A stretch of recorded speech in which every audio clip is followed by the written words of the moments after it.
میرے عزیز بھائیوں، ہم سب جانتے ہیں کہ اس دنیا کے اندر جو بھی آیا ہے اس کو ایک دن یہاں سے جانا ہے، اور جو کچھ بندہ اس دنیا کے اندر کرے گا اس کا کل قیامت کے دن اللہ رب العزت والجلال کو حساب دینا ہے۔ ہم سب جانتے ہیں کہ انسان کے ساتھ اچھائی اور برائی لگی ہوئی ہوتی ہے، اور اللہ رب العزت والجلال نے قرآن کریم کے اندر یہ حکم دیا ہے کہ اچھائی خود کریں بھی اور دوسروں کا اس کا حکم دیں، اور برائیوں سے خود بھی رکیں اور دوسروں کو بھی روکنے کی کوشش کریں۔ لیکن ظاہر سی بات ہے، پھر بھی ہم انسان ہیں، شیطان انسان کے ساتھ لگا ہوا ہوتا ہے۔ بندہ تو گناہ نہیں کرنا چاہتا، لیکن شیطان کے بہکاوے میں آ کر اللہ رب العزت والجلال کی نافرمانی کر بیٹھتا ہے۔ تو اللہ رب العزت والجلال نے اپنے ان بندوں کے لیے کہ جو شیطان کے بہکاوے میں آ کر اللہ کی نافرمانی کر بیٹھتے ہیں، اس آیت کریمہ کے اندر اللہ رب العزت والجلال نے یہ بات بتائی ہے کہ اگر میرا کوئی بندہ کہ جس نے نافرمانی کر لی ہو، اس سے گناہ ہو گیا ہو اور وہ شیطان کے بہکاوے میں آ گیا ہو، اب جب اس سے گناہ ہو گیا تو اللہ رب العزت والجلال اس کو تسلی دیتے ہوئے کہتے ہیں کہ گھبرانے کی بات نہیں، اللہ رب العزت والجلال کی رحمت کی طرف متوجہ ہو جاؤ، وہ رب کریم اتنا مہربان ہے کہ تمہارے تمام گناہوں کو معاف فرما دے گا۔ لا تقنطوا من رحمت اللہ، بندے کو کبھی بھی اللہ رب العزت والجلال کی رحمت سے نا امید اور مایوس نہیں ہونا چاہیے۔ یہی شریعت کی ہمارے تعلیم ہے، اور اللہ کے نبی صلی اللہ علیہ وسلم نے اپنی پوری زندگی گزار کر کے ہمیں یہی سکھایا ہے۔ اس لیے کسی بھی موقع پر ہم اللہ رب العزت والجلال کی رحمت سے نا امید نہ ہوں۔ دنیا کے اندر جب بندہ زندگی گزارتا ہے تو اچھائی اور برائی اس کے ساتھ لگی ہوئی ہوتی ہے، لیکن ایک بہترین انسان کی پہچان یہ ہے کہ وہ ہر حال میں اللہ رب العزت والجلال کی طرف متوجہ ہو جایا کرے۔ اگر اچھائی کی ہے تب بھی اللہ رب العزت والجلال کا شکر ادا کرے کہ میرے رب میں اس لائق نہیں تھا، اگر آپ نہ چاہتے تو میں یہ اچھا کام نہیں کر سکتا تھا۔ مثال کے طور پر ہم سب جانتے ہیں کہ نماز وہی بندہ پڑھ سکتا ہے کہ جس پر اللہ کی رحمت ہو، جس پر اللہ رب العزت والجلال کا خصوصی کرم ہو، ورنہ کتنے مسلمان آپ کو ایسے مل جائیں گے کہ جو نمازوں سے اور اچھائیوں سے بہت دور اپنی زندگی گزار رہے ہیں۔ تو آج اگر اس وقت میں اللہ رب العزت والجلال نے ہمیں اپنے مقدس گھر کے اندر بلایا ہے تو یہ بھی اللہ رب العزت والجلال کی ہمارے اوپر رحمت ہے، اللہ کا کرم ہے۔ اس لیے اچھائی اگر ہم کریں تب بھی اللہ رب العزت والجلال کا شکر کریں، اور اگر برائی ہم سے ہو جائے، کوئی گناہ ہم سے ہو جائے تو اللہ کے نبی صلی اللہ علیہ وسلم نے ارشاد فرمایا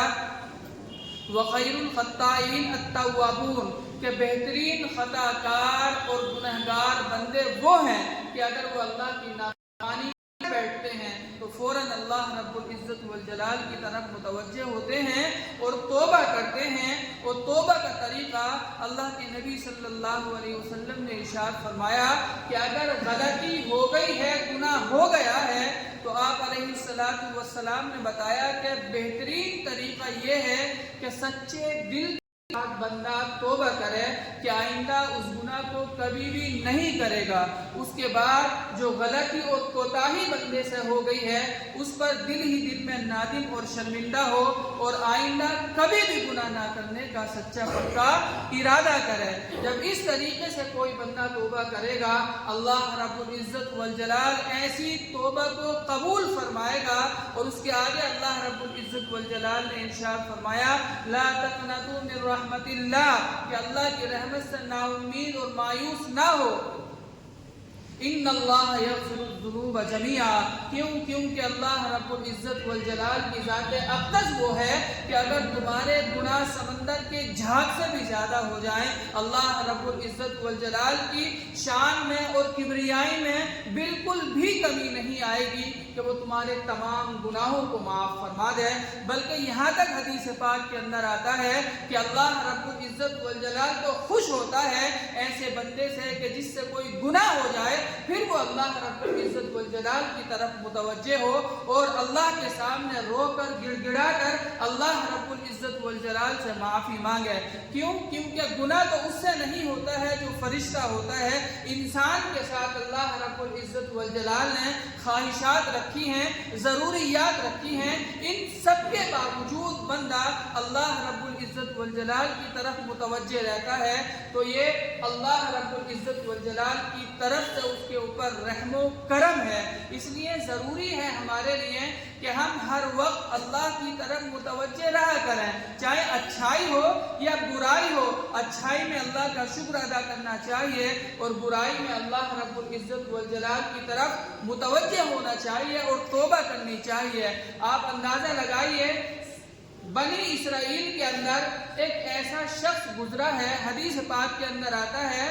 جو صحابی اس روایت کو نقل کرتے ہیں، وہ فرماتے ہیں کہ میں نے اللہ کے نبی صلی اللہ علیہ وسلم کی زبان مقدس سے اس واقعے کو ایک یا دو بار نہیں سنا بلکہ 7-8 مرتبہ سے بھی زیادہ سنا ہے۔ اس سے آپ اندازہ لگا سکتے ہیں کہ آپ علیہ الصلوۃ والسلام بار بار اس واقعے کو صحابہ کرام کے سامنے بیان کرتے تھے اور رکھتے تھے تاکہ اگر کوئی غلطی کوتاہی کسی بندے سے ہو جائے تو پھر اللہ رب العزت والجلال کی طرف متوجہ ہو اور اس واقعے کو سن کر کے کوئی بھی بندہ اللہ کی رحمت سے نا امید نہیں ہو سکتا۔ آپ علیہ الصلوۃ والسلام نے ارشاد فرمایا کہ قوم بنی اسرائیل کے اندر اللہ رب العزت والجلال نے ایک شخص کو بہت دولت دی تھی، بہت شہرت دی تھی، سب کچھ دیا تھا، لیکن وہ اللہ رب العزت والجلال کا نافرمان تھا۔ اس عزت کا اور اس مال کا غلط استعمال کرتا تھا، اس مال کو اپنی خواہشات پوری کرنے کے لیے استعمال کرتا تھا، جبکہ شریعت کا تقاضا یہ ہے کہ اگر تم خوشحالی میں ہو، اللہ نے مال و دولت سے نوازا ہے تو پھر فضول خرچی میں پیسہ آپ اپنا خرچ نہ کرو، اور اگر تنگ دستی میں ہو تو پھر اللہ رب العزت والجلال کی طرف متوجہ ہو جاؤ، صبر اور شکر کی کیفیت اپنے اندر پیدا کرو۔ تو بہرحال اس بندے کو اللہ نے بہت مال و دولت دیا تھا، عیاشی کے اندر، زناکاری اور بدکاری کے اندر وہ بندہ ان پیسوں کو اڑایا کرتا تھا۔ پورے بنی اسرائیل میں وہ بندہ مشہور ہو گیا تھا کہ یہ بندہ بہت اللہ رب العزت والجلال کا نافرمان ہے، اور لوگ یہ سمجھتے تھے ہو سکتا ہے کہ اللہ رب العزت والجلال اس کی مغفرت بھی نہ فرمائے جس طریقے سے وہ بندہ زندگی گزارتا تھا۔ ایک مرتبہ ایک ضرورت مند عورت، کوئی بہت محتاج عورت نہیں ہوگی، وہ اس کے پاس آتی ہے اور کہتی ہے کہ مجھے چند پیسوں کی 60 دینار تقریباً مجھے اس کی ضرورت ہے، اگر آپ میری مدد فرما دیں تو اللہ رب العزت والجلال تم کو اور زیادہ نوازے گا۔ تو اس بندے نے دیکھا کہ یہ عورت اپنی ضرورت کے لیے آئی ہے، دیکھنے بھاننے کی بھی خوبصورت ہے، اچھی ہے، تو اس نے یہ ایک شرط رکھی کہ اگر تم میری یہ شرط پوری کر دو تو میں تمہاری مدد کروں گا، اگر تم یہ ضرورت یہ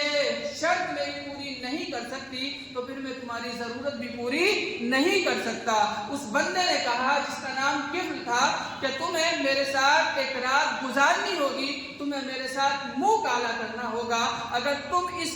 شرط کے ساتھ تیار ہوتی ہو تو پھر میں تمہارے لیے اس ضرورت کا انتظام کرنے کے لیے تیار ہوں۔ اس عورت نے سوچا اس کے پاس اس کے علاوہ کوئی چارہ نہیں تھا، عزت دار گھر کی عورت تھی، لیکن جب پیٹ کا معاملہ آتا ہے تو بعض مرتبہ بندہ حرام تک پہنچ جاتا ہے۔ اس لیے اگر اللہ نے ہم کو اتنا رزق بھی دے دیا ہے کہ ہماری عزت محفوظ ہے اور ہمارا پیٹ بھر رہا ہے، تب بھی اللہ رب العزت والجلال کا بے پناہ ہمیں شکر ادا کرنا چاہیے۔ آپ کو سینکڑوں ایسے واقعات مل جائیں گے، اور ابھی تازہ ترین واقعہ ہے فلسطین کا، غزہ کا۔ آپ دیکھیں ایک ایک لقمے کے لیے بچے ترس گئے ہیں اور مائیں کئی کئی دن کا فاقہ کر رہی ہیں۔ آج پوری دنیا کو دکھا دیا وہی دور جو صحابہ کرام کے دور میں ایسا وقت گزرا تھا، آج ہمارے سامنے موجود ہے۔ اللہ نہ کرے ہمارے سامنے کبھی وہ کیفیت، وہ کنڈیشن آئے، رب کریم اس وقت کے آنے سے پہلے یا تو ہم کو اس دنیا سے اٹھا لے، یا پھر ایسے حالات ہمارے اوپر نہ آئے۔ بہرحال اس عورت نے جب یہ کہا تو مجبوری تھی اس عورت کی، کیونکہ اس کے علاوہ کوئی چارہ نہیں تھا، تو وہ عورت اس کام کے لیے تیار ہو گئی، لیکن مجبوری کی شکل میں۔ بہرحال جب وہ بندہ عورت کے قریب آتا ہے تو وہ کیا دیکھتا ہے کہ وہ عورت کب کپانے لگتی ہے، اس کے بدن پر لرزہ طاری ہو جاتا ہے۔ تو اس نے کہا کہ دیکھ، میں نے تو تجھے اس کام پر مجبور نہیں کیا ہے، تو اپنی ضرورت لے کر کے میرے پاس آئی تھی، اگر تم نہ چاہے تو میں چھوڑ دوں گا، لیکن تیری ضرورت اسی وقت میں پوری ہوگی جب تم میرے ساتھ یہ کام کرے گی۔ بہرحال جب اس عورت پر لرزہ طاری ہو گیا تو اس نے پوچھا کیا بات ہے، یہ کیفیت تمہارے اوپر کیسے طاری ہو گئی؟ تو اس عورت نے کہا کہ میں عزت دار گھر کی عورت ہوں اور آج تک میں نے کبھی بھی یہ کام نہیں کیا، آج ایسی مجبوری آ گئی ہے کہ مجھے حرام کام کرنا پڑ رہا ہے۔ جب اس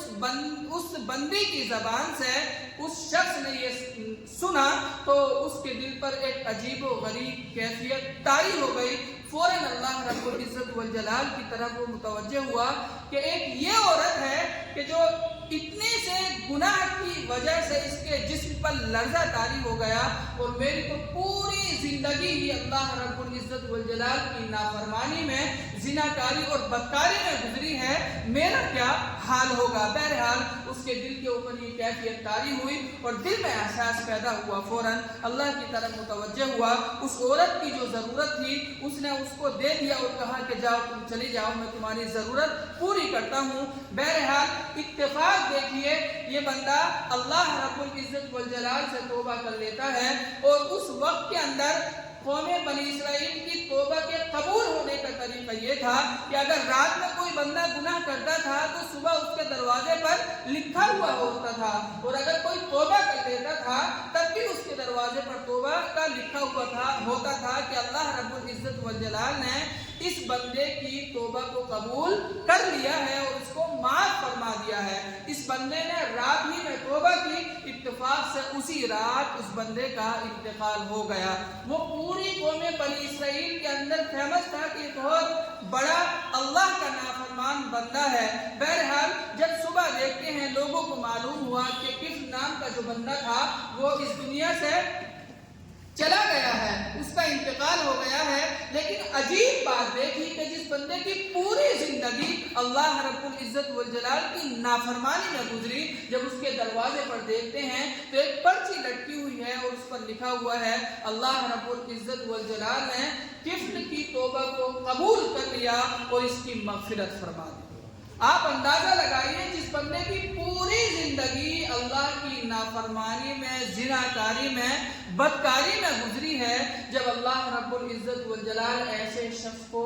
معاف کر سکتا ہے، اس کی توبہ کو قبول کر سکتا ہے، تو ہم تو پھر بھی اللہ کے نبی صلی اللہ علیہ وسلم کی امت میں ہیں کہ جس سے اللہ رب العزت والجلال خود محبت کرتا ہے، اور کل قیامت کے دن بھی اس امت کے ساتھ اللہ کے نبی صلی اللہ علیہ وسلم کی وجہ سے ایک خصوصی اور کرم کیا جائے گا اس وقت میں۔ آج تو ہم سب سے بعد میں ہیں، لیکن اللہ کے فضل و کرم سے، اللہ کے نبی صلی اللہ علیہ وسلم کی وجہ سے جنت کے اندر جو سب سے پہلے جائے گا وہ یہی امت محمد دیا ہے۔ اس لیے میرے بھائی یہ ایک مسلمان کی شان نہیں ہے کہ وہ اللہ کی نافرمانی کرے، کیونکہ کل قیامت کے دن ہمیں اللہ رب العزت والجلال کے سامنے جانا ہے۔ کہیں ایسا نہ ہو کہ ہم جیسے سیاہ کاروں کی وجہ سے اللہ کے نبی صلی اللہ علیہ وسلم کا سر شرمندگی کی وجہ سے جھک جائے۔ اس بات کو یاد رکھیں، ہم میں سے ہر بندہ جانتا ہے اور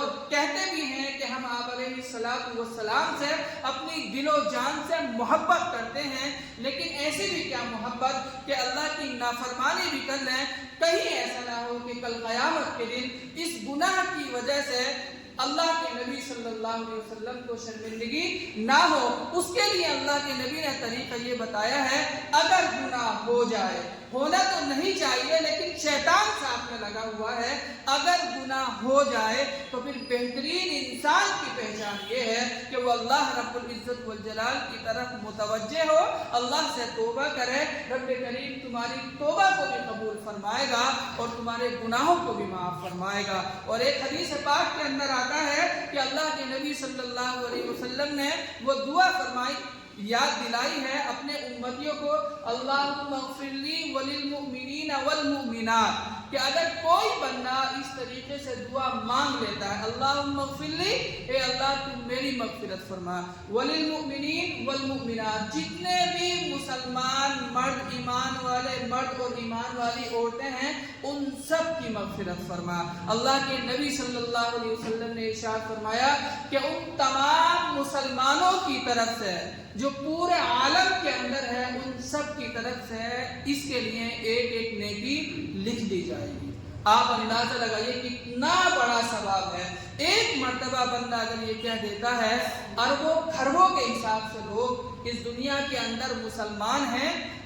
اگر یہ دعا ہم پڑھ لیتے ہیں تو ان سب کی طرف سے ہمارے نامہ اعمال میں ایک ایک نیکی لکھ دی جائے گی۔ اس لیے میرے عزیزو، اگر ہم سے غلطی کوتاہی ہو جائے، اللہ کی نافرمانی ہو جائے، تو بہترین انسان کی پہچان یہ ہے کہ وہ اس غلطی پر، اس گناہ پر نادم اور شرمندہ ہو، اللہ رب العزت والجلال کی طرف متوجہ ہو اور اللہ سے توبہ کرے۔ رب کریم بہت معاف کرنے والا ہے۔ اور یاد رکھیے، جس ذات اقدس کو ہم مانتے ہیں، اللہ کے نبی صلی اللہ علیہ وسلم کا طریقہ بھی یہی تھا اور آپ کا فرمان بھی یہ ہے۔ ہم سب جانتے ہیں کہ آپ علیہ السلام بخشے بخشائے ہیں۔ قرآن کریم کے اندر اللہ رب العزت والجلال نے فرما دیا کہ آپ کے اگلے اور پچھلے تمام اگر ہوتی بھی تب بھی ان کو معاف فرما دیا، لیکن اس کے باوجود خود اللہ کے نبی صلی اللہ علیہ وسلم فرماتے ہیں کہ میں دن میں 70 سے زیادہ مرتبہ اللہ سے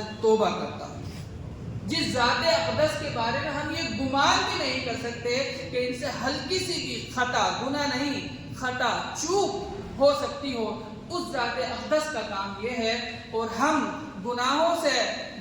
میں ڈوبے ہوئے اتنے نافرمان ہو چکے ہیں، اس کے بعد بھی ہم شب و روز ایسی اپنی زندگی گزار رہے ہیں۔ کتنے لوگ ہیں کہ جو عشاء کی نماز پڑھے بغیر، اللہ سے جو دن میں گناہ کر لیے ہیں توبہ کیے بغیر سو جاتے ہیں۔ کون بندہ ایسا ہے بعض مرتبہ اس کا انتقال بھی ہو جاتا ہے۔ آپ اندازہ لگائیے، جو اللہ کا حق مار کر سو رہا ہو اور اسی کنڈیشن میں اس کی موت ہو جائے تو اس کا انجام کیا ہوگا؟ کتنے لوگ ہیں کہ صبح میں ہم نہیں اٹھ پاتے، ہماری غلطی کوتاہی ہے۔ اللہ کے نبی صلی اللہ علیہ وسلم کو کیسے ہم مانتے ہیں؟ آپ کی تو تعلیم ہی یہ ہے کہ بھیا صبح کو اٹھ کے اللہ کا سب سے پہلے شکر ادا کرو، نماز پڑھو، اس کے بعد روٹی روزی کے لیے نکل جاؤ۔ پھر دیکھو اللہ رب العزت والجلال کیسے تمہیں ترقی نہیں دیتا ہے، کیسے تمہیں عزت سے نہیں نوازتا ہے۔ لیکن ہم ہیں کہ اپنے پیر پر کڑھالی ماننے کے لیے تیار ہیں۔ توبہ کا تو سوال ہی نہیں ہوتا، ہمارے دل میں احساس تک نہیں ہوتا۔ بعض لوگ وہ ہیں، آپ نے دیکھا ہوگا رستے میں چلتے ہوئے کچھ لوگوں کی عادت ہوتی ہے بعد میں کہتے ہیں پہلے گالی دیتے ہیں، انہیں احساس ہی نہیں ہے کتنا بڑا جرم میں گالی دے کر کے کر رہا ہوں۔ اللہ نہ کرے ہمارے دلوں کی کیفیت ایسی ہو۔ اللہ رب العزت والجلال سے ہم توبہ کریں، رب کریم ہمارے تمام گناہوں کو معاف فرما دے اور آگے ایک بہترین انسان سچے پکے مسلمان کی طرح ہمیں زندگی گزارنے کی توفیق عطا فرمائے۔ وآخر دعوانا الحمدللہ رب العالمین۔